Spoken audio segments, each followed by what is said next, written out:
చెలి మనసే శివధనుసైనది, తొలి చూపుల వశమైనది, వలపు స్వయంవరమైనప్పుడు గెలువనిది ఏది? ఒక బాణము ఒక భార్యన్నది, శ్రీరాముని చిరయసమైనది, శ్రీవారు వరమిస్తే సిరులన్నీ నావి.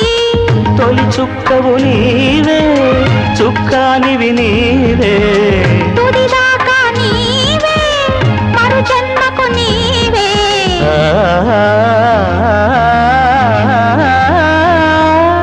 జానకి కలగనలేదు రాముని సతి కాగలనని ఏనాడు, రాముడు అనుకోలేదు జానకి పతి కాగలనని ఆనాడు.